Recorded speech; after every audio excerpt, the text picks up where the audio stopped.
उद्धारकर्ता प्रभु जीशुख्रीष्ट नाम रे समस्त नमस्कार। यही बहुमूल्य समय पाई ईश्वर नाम धन्यवाद देउछि। मुझे पवित्र परमेश्वर नाम धन्यवाद करुछि, प्रशंसा करुछि।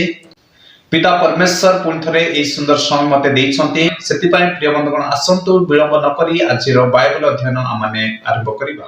प्रिय बंधुगण आपण माने Odia Bible guide YouTube channel देखुछन्ति।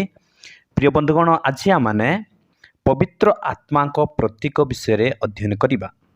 आगरो मु गोटे वीडियो बनैथिली, सेटे पवित्र आत्मा को प्रतीक विषय दुईटी विषय आमाने देखिथिलु, जाकि नंबर 1 रे थिला पवित्र आत्मा कपट परी एवं पवित्र आत्मा जीवंत जल परी। किंतु आज आमाने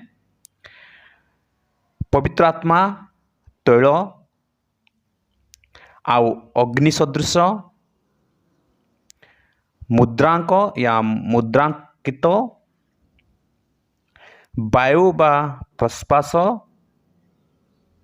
जमा एवं निर्भर रुक्ति यही विषय उपरे आज आमाने अध्ययन करिबा। प्रिय बंधुगण जदि आपण मानक चर्च रे ए विषय शिखी नांती ताहले आपण माने चर्च रे शिक्षा दियंतु। आपण माने आहुरी डीपली अध्ययन करंतु एवं एही विषय चर्च रे मध्य शिक्षा दियंतु। पवित्र आत्मा विषय, पवित्र आत्मा को सामर्थ्य विषय आ पवित्र आत्मा को कार्य विषय आपण माने निज निज चर्च रे शिक्षा दियंतु, जेमिति कि विश्वासी माने आत्मिक रे वृद्धि पाइबे एवं सुषमाचार सेवारे व्यवहार होई पारिबे। सेतिपय सदा सर्वदा आमाने कोन करिबा, लोकमानंकु उचित शिक्षा देबा, विश्वासी मानंकु आत्मिक शिक्षा देबा, जेपरि से माने दृढ़ हेकि परमेश्वरंकर सेवारे आगुको बढ़ी पारिबे। आसंतु आजिर अध्ययन को आमाने आगुको बढ़ाइबा। पवित्र आत्मा तैल परी। प्रथम सामुएल अध्याय 16-13 पद एठारे एपर लिखा है, तो सामुएल तैल श्रृंग नहीं, एठारे देखंतु प्रिय बंधु, तैल श्रृंग नहीं तांको भ्रातृगण मध्यरे तांको अभिषेक कले। तहिरे सही दिनावधि सदाप्रभुଙ୍କ आत्मा दाऊदଙ୍କୁ आक्रांत कले। एवतारे सामुएल उठी रामा को चली गले। प्रिय बंधुगण आपण माने गीत संहिता 45:7 पद मध्य पढ़ी पारिबे। सेठारे एपर लिखा है, तुमर मित्रगण अपेक्षा तुमको अधिक आनंद रूप तैल रे अभिषिक्त करियछन्ति। तो प्रिय बंधुगण आसंतु ए तैल पवित्र आत्मा सदृश बा पवित्र आत्मा को तैल द्वारा बा तैल परी प्रतीक दिया जाय अछि। तैल अभिषिक्त करे, तैल सांत्वना दिए, तैल आलोक दिए, तैल सुस्थ करे। तो प्रिय बंधुगण आमने देखिलु पवित्र आत्मा को तैलर प्रतीक दिया जाय अछि। तो एठारे आमने देखिलु तैलर कार्य। एपरि पवित्र आत्मा मध्य आमानक जीवन रे, विश्वासी मानक जीवन रे कार्य करे। आसंतु आमने नेक्स्ट पॉइंट देखिबा। अग्नि। पवित्र आत्मा को अग्निर प्रतीक दिया जाय अछि।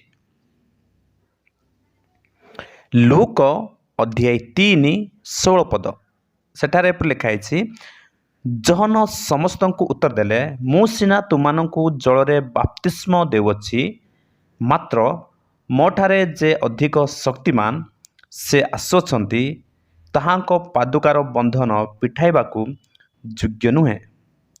से तुमानंकु पवित्र आत्मा ओ अग्नि रे बाप्तिस्म देबे। से तुमानंकु पवित्र आत्मा ओ अग्नि रे बाप्तिस्म देबे। आ माथ्यू अध्याय 3:11 पद भी आपण माने पढ़ी पारिबे। माथ्यू 3:11 पद भी आपण माने पढ़ी पारिबे। अग्नि आलोक दिए। जहन अध्याय 5:35 पद, डूबक जहन पवित्र आत्मा रे पूर्ण हुई तेजमय थिले। तो पवित्र आत्मा मध्य आलोक सदृश, अग्नि आलोक दिए। ଅଗ୍ନି ଦାହ କରେ।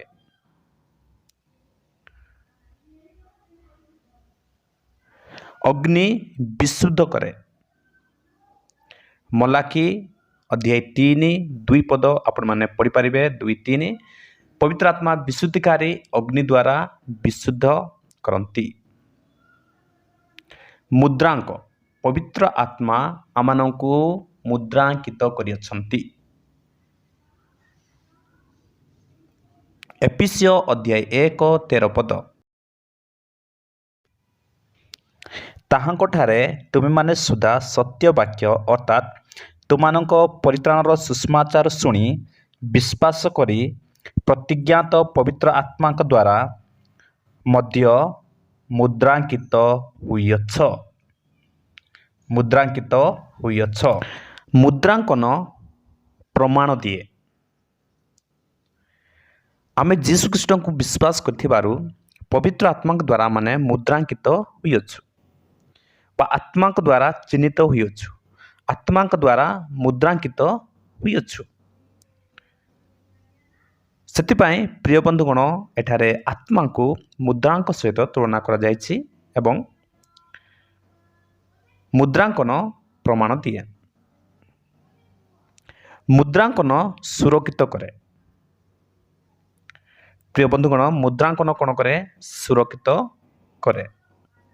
ସେଥିପାଇଁ ଆମେ ପବିତ୍ର ଆତ୍ମାଙ୍କ ଦ୍ୱାରା ମୁଦ୍ରାଙ୍କିତ ହୋଇଅଛୁ। ସେଥିପାଇଁ ପରମେଶ୍ୱରଙ୍କ ଦ୍ୱାରା ଆମକୁ ସୁରକ୍ଷିତ କରାଯାଇଅଛି। ଆଉ ଯୀଶୁଖ୍ରୀଷ୍ଟ ମଧ୍ୟ କହିଲେ, ଯେଉଁମାନେ ମୋ ନିକଟକୁ ଆସିଅଛନ୍ତି ସେମାନଙ୍କୁ କିଏ ବି ମୋ ହାତରୁ ଛଡ଼େଇ ନେଇପାରିବେ ନାହିଁ। ପ୍ରିୟ ବନ୍ଧୁଗଣ, ଆସନ୍ତୁ ଆମେ ନେକ୍ସଟ ପଏଣ୍ଟ ଦେଖିବା। ବାୟୁ ବା ପ୍ରଶ୍ୱାସ।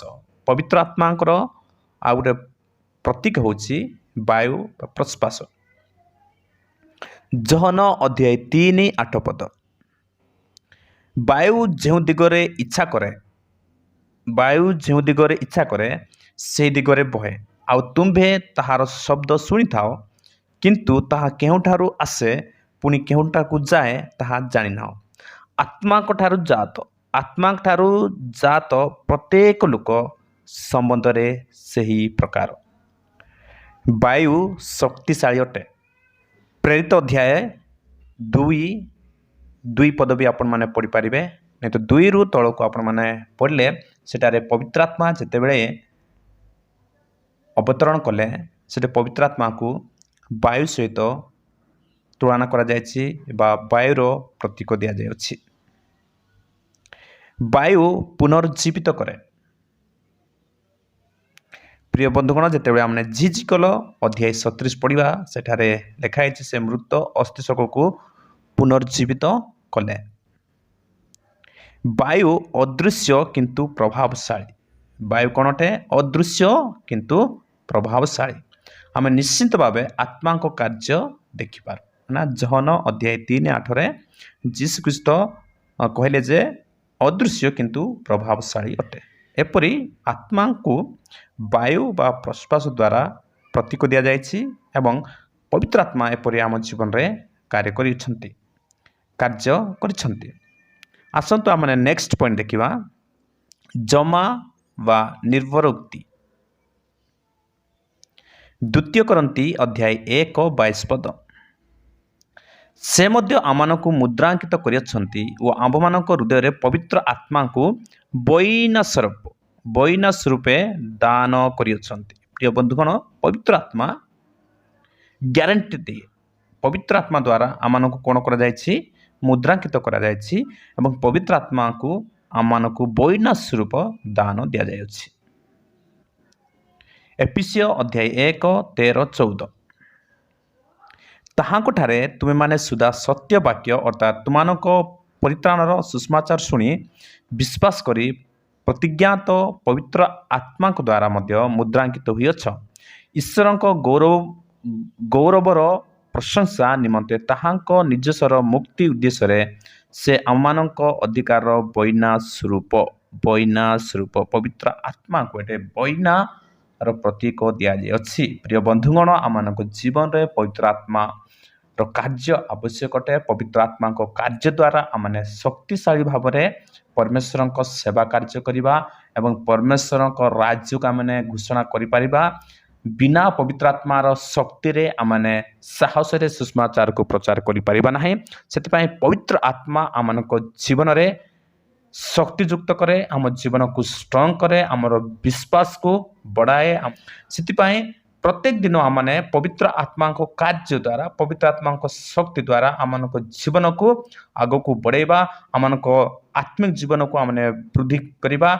ପବିତ୍ର ଆତ୍ମା ଆମମାନଙ୍କୁ ପରମେଶ୍ୱର ବିନା ମୂଲ୍ୟରେ ପ୍ରଦାନ କରିଅଛନ୍ତି ଏବଂ ପବିତ୍ର ଆତ୍ମାର ବରଦାନ ଆପଣମାନଙ୍କ ଜୀବନରେ ଓ ମୋ ଜୀବନରେ ଅଛି। ସେହି ବରଦାନକୁ ଆମମାନେ ପ୍ରଜ୍ୱଳିତ କରିବା ଆଉ ସେହି ପବିତ୍ର ଆତ୍ମାଙ୍କ କାର୍ଯ୍ୟକୁ ଆମମାନେ ବ୍ୟବହାର କରିବା ଏବଂ ସୁଷମାଚାର କାର୍ଯ୍ୟକୁ ଆଗକୁ ବଢ଼ାଇବା। ପ୍ରିୟ ବନ୍ଧୁଗଣ, ଆଜିର ଏହି ଅଧ୍ୟୟନ ଆପଣମାନଙ୍କ ଜୀବନରେ ଆଶୀର୍ବାଦର କାରଣ ହୋଇଅଛି। ଆଜିର ଏହି ଅଧ୍ୟୟନ ଦ୍ୱାରା ଈଶ୍ୱର ଆପଣମାନଙ୍କୁ ଆଶୀର୍ବାଦ କରନ୍ତୁ।